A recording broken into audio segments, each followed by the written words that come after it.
السلام علیکم۔ کبھی سوچا ہے کہ پوری دنیا میں بدنام ہونے کے باوجود امریکہ اسرائیل کا ساتھ کیوں نہیں چھوڑتا؟ I love Israel. I love Israel. لگتا ہے جیسے لیلا اور مجنون کے بعد دنیا کی سب سے مشہور لو سٹوری امریکہ اور اسرائیل کی ہوگی، مگر یہ دوستی ہمیشہ سے ایسی نہیں تھی، بلکہ تاریخ میں ایک وقت ایسا بھی تھا جب یہودی اور عیسائی ایک دوسرے سے شدید نفرت کرتے تھے۔ یہ ساری کہانی شروع ہوتی ہے ایک شخصیت سے، حضرت عیسیٰ علیہ السلام سے۔ آج سے 2000 سال پہلے یہودی فلسطین میں رہتے تھے، کمزور اور مظلوم بن کر، کیونکہ فلسطین اس وقت کے سپر پاور رومن امپائر کی قبضے میں تھا، جنہوں نے یہودیوں کو بالکل غلاموں کی طرح رکھا ہوا تھا اور ان پر بہت سخت ظلم کیا کرتے تھے۔ رومن امپائر کی اس ظلم کو دیکھ کر یہودی اسکالرز کو یقین ہو چلا تھا کہ تورات میں بیان کی گئی نشانیاں پوری ہو چکی ہے اور اب وقت آ چکا ہے کہ یہودیوں کو بچانے کے لیے دنیا میں ان کا مسیحا آنے والا ہے۔ لیکن جب حضرت عیسیٰ علیہ السلام آئے تو انہوں نے ان یہودی علماء کی منافقت اور دین میں تبدیلیوں کو بے نقاب کیا۔ حضرت عیسیٰ علیہ السلام کی انہی باتوں کی وجہ سے یہودی علماء ان سے نفرت کرنے لگے اور رومن حکمرانوں پر دباؤ ڈال کر حضرت عیسیٰ علیہ السلام کو قتل کروانے کی سازش کی، جس پر رومن حکمرانوں نے کہا ٹھیک ہے، ہم اس شخص کو موت کا سزا تو سنا دیں گے، لیکن یاد رکھنا ان کا خون تمہارے سر پر ہوگا، نہ کہ رومن پر۔ یہودیوں نے جواب دیا ہاں، ان کا خون ہم پر اور ہماری نسلوں پر۔ عیسیٰ علیہ السلام یہودیوں کی سازش سے بچ گئے، لیکن عیسیٰ علیہ السلام کی جانے کے بعد رومن نے یہودیوں کے خلاف سخت جنگ لڑی، ان کے ہزاروں افراد کو قتل کیا اور یروشلم کا دوسرا ہیکل تباہ کیا۔ یہودی فلسطین سے نکالے گئے، جس کے بعد مجبوراً یہودی فلسطین کو چھوڑ کر پوری دنیا میں پھیل گئے۔ یہودیوں کی فلسطین سے نکلنے کے بعد 500 سال بعد دنیا میں ایک نئی ریاست بنی، مدینہ کی ریاست۔ حضرت عمر بن خطاب رضی اللہ عنہ کے دور میں مسلمانوں نے فلسطین فتح کیا۔ رومن نے یہ شرط رکھی کہ یہودیوں کو واپس فلسطین میں نہ آنے دیا جائے، مگر حضرت عمر نے اجازت دے دی، رومن کی بات نہیں مانی۔ پھر اگلے 400 سال تک مسلمان اور یہودی بہترین دوست تھے اور عیسائی دشمن۔ لیکن 400 سال تک فلسطین پر حکومت کرنے کے بعد فلسطین مسلمانوں کے ہاتھوں سے چھین لیا گیا۔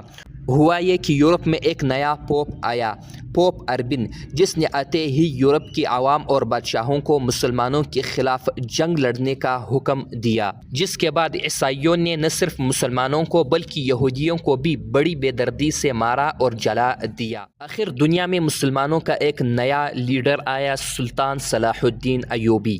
سلطان صلاح الدین ایوبی نے دوبارہ فلسطین فتح کیا یہودیوں کے ساتھ مل کر۔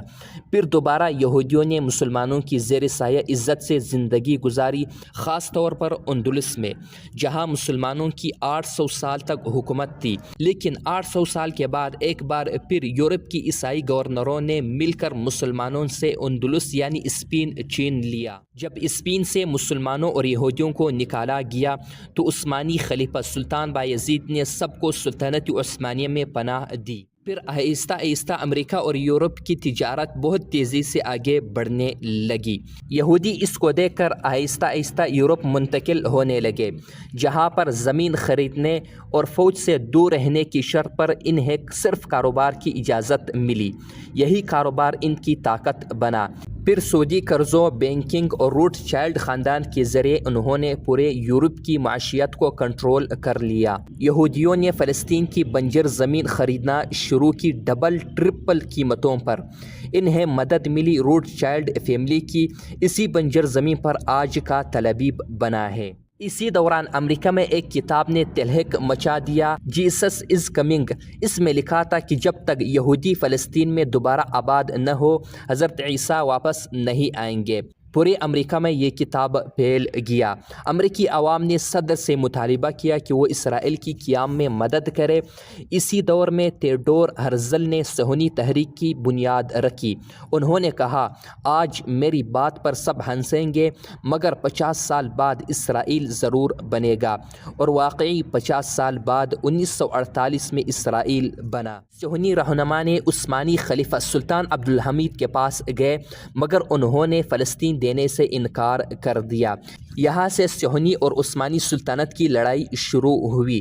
پھر صہیونیوں نے برطانیہ کی مدد لی اور اس کے بعد پہلی جنگ عظیم شروع ہوئی، جس کی مدد سے برطانیہ نے فلسطین عثمانیوں سے چھین لیا۔ جس کے بعد جرمن میں دنیا کے ایک نئے لیڈر کی انٹری ہوتی ہے، ہٹلر۔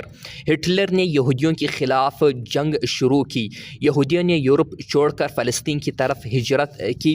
فلسطین میں یہودیوں کی آبادی پہلے 10% تھی، اب 10% سے بڑھ کر 30% ہو گئی۔ 1947 میں اقوام متحدہ نے فلسطین کو 3 حصوں میں بانٹنے کا فیصلہ کیا۔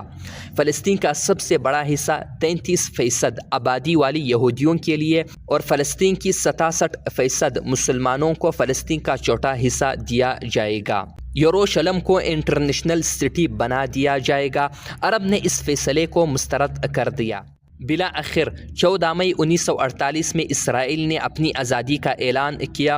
صرف 11 منٹ بعد امریکہ نے اسرائیل کو تسلیم کر لیا۔ نتیجہ: لاکھوں فلسطینی بے دخل، سینکڑوں دیہات تباہ۔ آج بھی اسرائیل وہی پرانی حکمت عملی اپناتا ہے، آبادی کا تناسب بدلنا، زمین پر قبضہ، فلسطینیوں کو نکالنا، اور یہی ہے وہ تاریخی سفر جس نے امریکہ اور اسرائیل کو لیلا اور مجنون کی طرح جوڑ دیا۔